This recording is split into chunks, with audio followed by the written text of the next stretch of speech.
door with my name and sentence written upon it tell me that it is May. Prosperity, pleasure, and success may be rough of grain and common in fibre, but sorrow is the most sensitive of all created things. There is nothing that stirs in the whole world of thought to which sorrow does not vibrate in terrible and exquisite pulsation. The thin, beaten-out leaf of tremulous gold that chronicles the direction of forces the eye cannot see is in comparison coarse. It is a wound that bleeds when any hand but that of love touches it, and even then must bleed again, though not in pain. Where there is sorrow, there in holy ground. Some day people will realize what that means. They will know nothing of life till they do, and natures like his can realize it.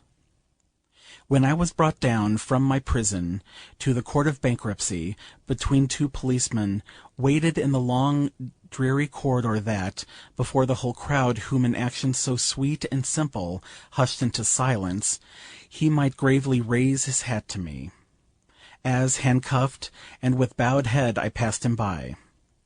Men have gone to heaven for smaller things than that. It was in this spirit, and with this mode of love, that the saints knelt down to wash the feet of the poor, or stooped to kiss the leper on the cheek. I have never said one single word to him about what he did. I do not know to the present moment whether he is aware that I was even conscious of his action. It is not a thing for which one can render formal thanks in formal words. I store it in the treasure-house of my heart. I keep it there as a secret debt that I am glad to think I can never possibly repay. It is embalmed and kept sweet by the myrrh and cassia of many tears. When wisdom has been profitless to me, philosophy barren, and the proverbs and phrases of those who have sought to give me consolation as dust and ashes in my mouth, the memory of that little lovely silent act of love has unsealed for me all the wells of pity, made the desert blossom like a rose, and brought me out of the bitterness of lonely exile into harmony with the wounded, broken, and great heart of the world.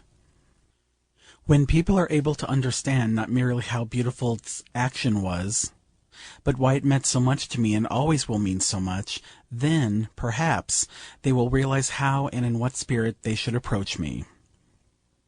The poor are wise, more charitable, more kind, more sensitive than we are.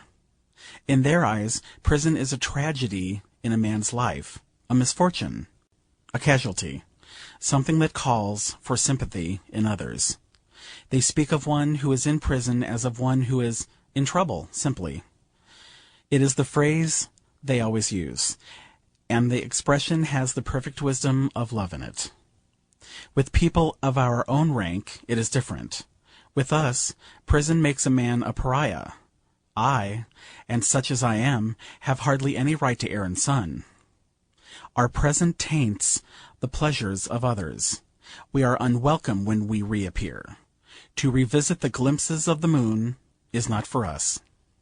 Our very children are taken away. Those lovely links with humanity are broken. We are doomed to be solitary while our sons still live.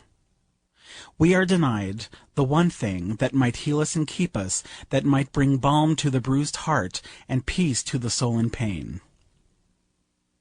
I must say to myself that I ruined myself, and that nobody great or small can be ruined except by his own hand. I am quite ready to say so. I am trying to say so, though they may not think it at the present moment. This pitiless indictment I bring without pity against myself. Terrible as was what the world did to me, what I did to myself was far more terrible still. I was a man who stood in symbolic relations to the art and culture of my age. I had realized this for myself at the very dawn of my manhood, and had forced my age to realize it afterwards. Few men hold such a position in their own lifetime, and have it so acknowledged.